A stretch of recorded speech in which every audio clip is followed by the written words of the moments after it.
Kumaha damang sahabat pengangguran Indonesia, gimana jumlahnya? Udah mendingan? Tenang, kesendirian kalian di hari ini gak akan ngenes-ngenes amat kok kalau kalian nonton rekap Mimin hari ini yang berjudul Surviving with Wolves rilisan tahun 2007.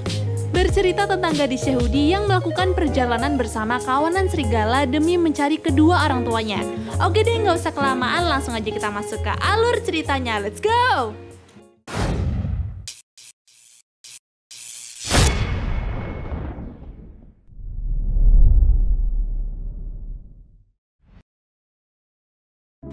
Saat itu tahun 1942 di Brussels, Belgia. Misha, bocah berusia 7 tahun harus hidup penuh dengan persembunyian dan kerahasiaan bersama dengan kedua orang tuanya. Terus-menerus dicabut, dipindahkan dari sekolah satu ke sekolah yang lain ketika orang tuanya mencoba keluar dari penganiayaan Nazi Jerman yang semakin mengancam. Hari itu, Misha yang bosan melihat keluar jendela karena kesal dengan anak seumurannya bisa main dengan bebas. Dia yang tidak terima pun sampai meludahi anak-anak itu hingga tiba-tiba ayahnya datang. Ayahnya yang bernama Ruven itu langsung memarahi Misha karena tidak pernah patuh untuk tetap bersembunyi, sementara sang ibu hanya bisa menenangkan suaminya itu. Kemudian, Ruven memberitahu istrinya jika besok Misha akan mulai bersekolah lagi. Mendengar hal itu, Misha langsung menolak, tapi berkat bujukan sang ibu, Misha pun menurut. Keesokan harinya, Misha berangkat sekolah diantar oleh ayahnya. Memang tidak ada tempat yang aman bagi mereka, baik di rumah, di jalan, atau di sekolah. Misha harus menjaga sikap agar keberadaannya tetap aman. Di lain hari, ketika Misha dan ibunya sedang berdoa untuk keselamatan sang ayah yang akan menyelesaikan perang, Gilles, teman sang ayah, datang untuk memberikan makanan kepada mereka. Tak lama kemudian, Ruven juga datang. Dia menerima surat dari Gilles yang selanjutnya Ruven masukkan ke dalam tasnya Misha. Entah apa isinya, tapi terlihat ayah dan Gilles terburu-buru akan pergi lagi. Di sini, si istri dan Misha tidak memperbolehkan Ruven pergi karena akan sangat berbahaya. Tapi karena keperluannya sangat penting, Ruven segera berpamitan lalu langsung pergi. Malamnya, ketika sang ibu sedang membersihkan badan Misha, untuk yang kesekian kalinya dia mengingatkan anaknya itu untuk mengucapkan sebuah kode jika suatu hari ada seseorang yang menjemput sekolah dan itu bukanlah sang ayah. Misha yang cerdas dan mengerti akan perkataan ibunya pun mengiyakan dan akan selalu ingat pesan itu. Jadi maksudnya gini Cok, kalau ada orang asing jemput Misha pas pulang sekolah, Misha harus mengerti tentang kode yang sudah ada terus ikut sama orang tersebut gitu. Esoknya di sekolah, di saat anak-anak termasuk Misha sedang asik belajar, ibu guru terpaksa harus membawa Misha dan beberapa anak yang lain untuk bersembunyi. Itu karena tiba-tiba saja ada 3 orang Nazi datang untuk memeriksa identitas para murid. Malamnya ayah memberitahu ibu, jika Gilles berhasil menemukan tempat persembunyian baru yang jauh lebih aman dan tentunya Misha bisa bermain di luar. Tapi sayang, angan-angan memiliki tempat tinggal yang aman dan nyaman tidak bisa terwujud. Karena ketika Misha pulang sekolah, yang menjemputnya bukanlah sang ayah melainkan wanita asing bernama Ronda. Misha paham jika waktu itu juga dia harus pergi dengannya, tapi melihat orang tuanya ditangkap, Misha panik dan hampir menolak. Scene berikutnya, setelah melakukan perjalanan yang cukup panjang serta tidak diperbolehkan mengajukan pertanyaan, mereka berdua tiba di sebuah rumah milik wanita parubaya. Ronda lalu memberikan tas milik Misha yang di dalamnya terdapat amplop yang tempo hari dimasukkan sang ayah.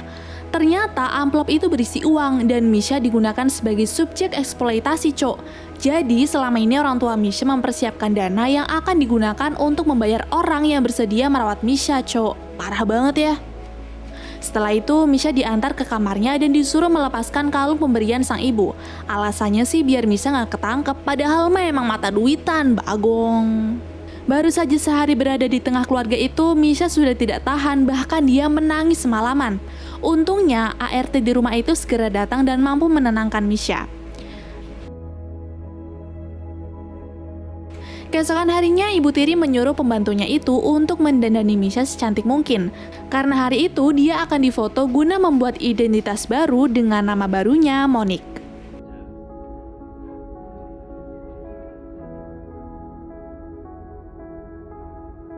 Saat malam tiba, Misha yang kelaparan diam-diam mengambil makanan tanpa dia sangka jika dirinya akan ketahuan si ibu tiri dan mendapatkan hukuman sebuah pukulan di tangan. Berikutnya, Misha diajak oleh saudara tiri ke suatu tempat. Dan biar gampang kita panggil aja Jack ya, Cok.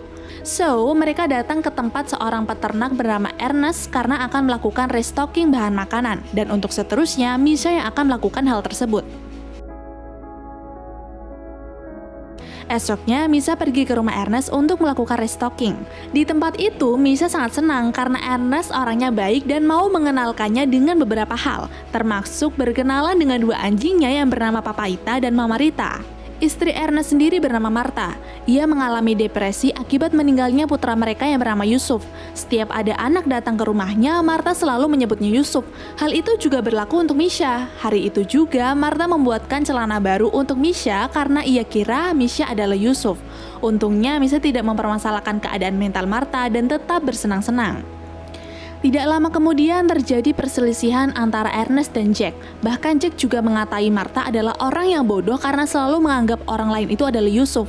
Ketika pulang ke rumah ibu tiri, Misha yang sedang bersih-bersih tak sengaja melihat Jack sedang melakukan hal yang sangat mencurigakan. Ternyata ini nih yang membuat Ernest marah. Jack telah menyembunyikan dokumen yang sudah dibayar oleh Ernest. Misha yang tahu akan hal itu pun diam-diam mengambilnya lalu langsung memberikannya kepada Ernest. Sekaligus memberitahu Ernest jika dirinya akan menginap selama 3 hari di rumahnya. Sembari membicarakan tentang si ibu tiri, Misha bertanya apakah dia bisa tinggal di rumah Ernest saja sampai kedua orang tuanya datang. Ernest pun menjawab jika hal itu tidak akan pernah bisa. Sebab di sekitar rumahnya banyak sekali orang Jerman dan dia takut suatu hari nanti Misha akan tertangkap juga. Di sini Misha kembali bertanya kemana sebenarnya orang Jerman membawa orang tuanya pergi. Ernest yang sedikit tahu tentang hal itu pun berkata jika mereka telah dibawa ke timur untuk dipekerjakan sebagai buruh pabrik. Setelah itu Martha datang lalu memberikannya sebuah boneka sebagai hadiah ulang tahun yang kemudian ia beri nama Gerusa mirip dengan nama ibunya sendiri. Semenjak menginap di rumah Ernest, Misha diajari banyak hal, dari caranya memperlakukan binatang, caranya bercocok tanam, sampai kemudian diajari bagaimana caranya menggunakan kompas. Di sisi lain terlihat Jack yang sedang bersepeda dibuat panik karena tiba-tiba terjadi ledakan. Dia yang buru-buru pulang lalu memberitahu ibunya jika sekarang para polisi dan Jerman sedang melakukan pengecekan di setiap rumah, hingga lagi-lagi Misha pun harus disembunyikan. Malamnya, Misha diam-diam mengintip kamar ibu tiri untuk mendengarkan perbincangan suami istri itu. Dia kini sudah tahu alasan dirinya berada di rumah tersebut yang semakin membuatnya tidak betah dan terus meminta izin kepada Martha agar dia diperbolehkan tinggal di rumahnya. Tapi sayang sekali Martha dan Ernest menolak permintaan itu karena takut Jerman mengetahuinya. Nah, kan baru aja diomongin, orang-orang berseragam itu datang untuk mengecek rumahnya. Dengan cepat Martha pun membawa Misha ke kamar untuk disembunyikan. Di luar, Ernest yang menemui orang-orang itu berusaha keras membuat mereka tidak masuk ke dalam rumahnya. Tapi sial, dia gagal sampai kemudian salah satu masuk ke dalam kamar. Untung saja Misha tidak ada di dalam sana karena kini dia sedang bersembunyi di balik jerami. Karena sekarang Ernest dan Martha ditangkap, Misha yang putus asa dan tentunya tidak ingin ditangkap oleh Nazi pun memutuskan untuk pergi ke timur sendirian dibantu kompas pemberian Ernest. Perjalanan yang tidak mudah itu kini mulai ditempuh oleh Misha. Dia yang ingin sekali bertemu orang tuanya rela merasakan sakit di kaki karena harus menempuh perjalanan yang sangat panjang. Bukan hanya itu, rasa lapar yang teramat sangat memaksa Misha kembali melakukan pencurian sampai tidur pun hanya beralaskan kayu. Keesokan harinya, Misha yang tidak tahan menggunakan sepatu karena kakinya sakit, diam-diam mencuri kaos kaki dan baju milik orang lain. Kemudian lanjut memakan apel, tapi tidak lama kemudian dirinya malah sakit perut dan muntah-muntah. Tapi si Eneng yang tangguh ini tetap melanjutkan perjalanannya lagi, hingga dia tak sengaja melihat rumah kosong. Misha pun masuk ke dalam sana, tapi dia kesal karena tak mendapatkan makanan apapun. Dia hanya mengambil pisau, sepatu boots, dan juga kain tebal yang selanjutnya dia ubah menjadi sebuah mantel. Misha yang masih berjalan menyusuri hutan bergegas sembunyi karena Nazi datang bersama anjing pelacak.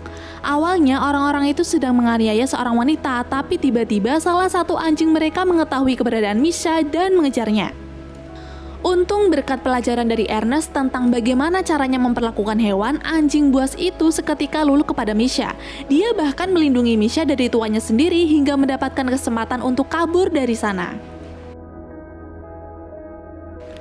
Rasa lapar kini sudah tak bisa ditahan lagi. Sambil merangkak, dia menggali tanah dan memakan cacing-cacing yang ada di sana. Rasa naon neng eta teh karunya pisan. Tepat ketika musim dingin tiba, Misha senang dan lega karena berhasil mencuri makanan dari salah satu rumah warga. Tapi sialnya dia harus ketahuan dan berakhir kesakitan karena punggungnya ditimpuk bebatuan. Rasa sakitnya pun ternyata membuat Misha tidak sadarkan diri yang kemudian dirinya didatangi oleh seekor serigala putih. Anehnya, serigala yang lapar itu tidak menyerang Misha, dia justru terus mendampingi Misha dan ikut melakukan perjalanan panjangnya.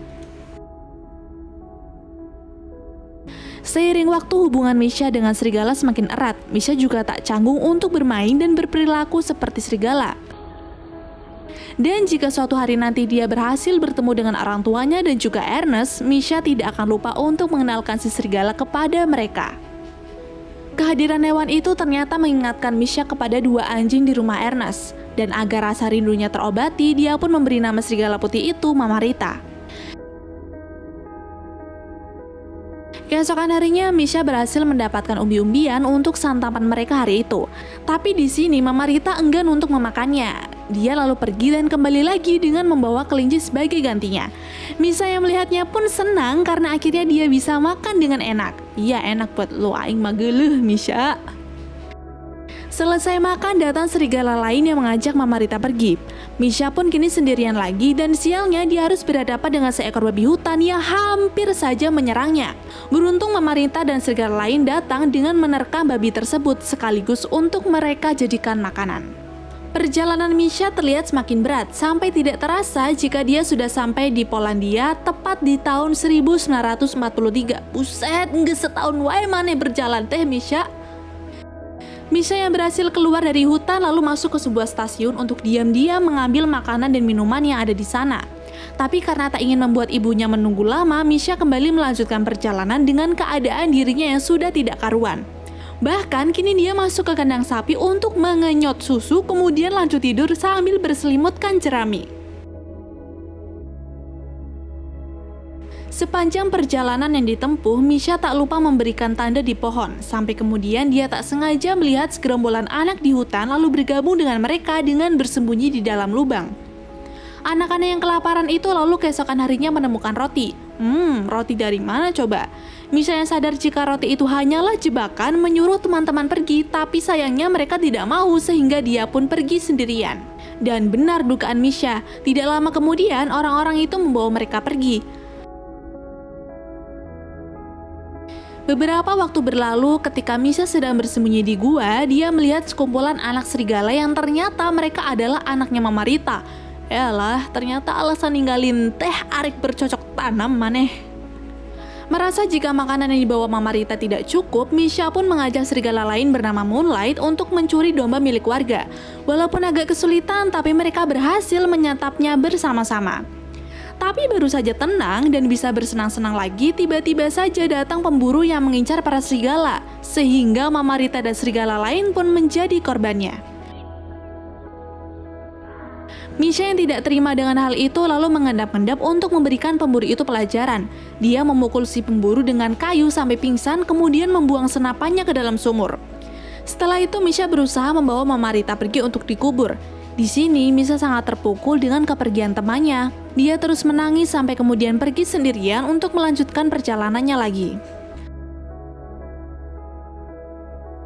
Setelah berjuang pergi dari desa ke desa, mencuri makanan dan pakaian dimanapun dia bisa, akhirnya Misha tiba di Ukraina. Ketika melihat banyak orang sedang digiring oleh para tentara, Misha yang berpikir jika orang tuanya ada di antara mereka pun dengan cepat mencari, tapi ternyata mereka tidak ada di sana. Misha yang mulai putus asa dan lelah pun kembali berjalan dengan keadaan kaki yang sudah terluka parah. Sampai kemudian dia jatuh pingsan dan berhalusinasi jika ayahnya datang menjemput. Ternyata laki-laki itu juga bernama Misha yang tak sengaja menemukan Misha kecil lalu ia bawa ke rumahnya. Mungkin Mungkin karena sudah terlalu lama di hutan kali ya, terlihat Misha kecil berperilaku agresif. Dia bahkan tidak mau berbicara dan hanya menggunakan bahasa isyarat. Esoknya, setelah cukup beristirahat, Misha kecil ikut memandikan kuda. Dan di saat itulah Misha besar tahu jika anak itu bisa berbicara. Dia pun lalu menyuruh si Misha kecil untuk mandi dan mulai mengakrabkan diri.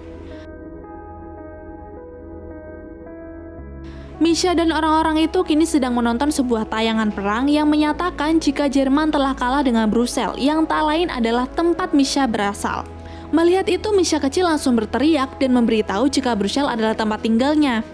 Tapi tidak lama kemudian, Misha besar dan keluarganya harus cepat-cepat pergi karena bom terus meledak. Dia juga sudah berusaha mengajak Misha kecil ikut, tapi ternyata tekad untuk bertemu orang tuanya tidak bisa dirubah. Melihat keberanian bocah itu, Misha besar pun pergi setelah memberikan topi dan makanan. Setelah mengucapkan selamat tinggal dan berjanji untuk tidak saling melupakan, Misha kembali berjalan dan kali ini dia terpaksa menumpang di kolong kereta untuk sampai ke Brussels lebih cepat. Tapi sial, di tengah jalan dia malah terjatuh karena sudah tak kuat berpegangan. Tepat di tahun 1945, Misha akhirnya tiba di Brussels. Dia lalu kembali ke rumahnya, tapi di rumah itu hanya ada orang asing yang kemudian menunjukkannya sebuah kotak berisi foto-fotonya dulu. Orang itu lalu memberikan saran agar Misha pergi ke balai kota saja dan meminta bantuan orang-orang di sana untuk mencarikan kedua orang tuanya. Tapi sampai di sana, Misha tidak mendapatkan apapun dan justru terpaksa harus dirawat karena tubuhnya penuh dengan kutu serta ditakutkan akan menginfeksi orang lain.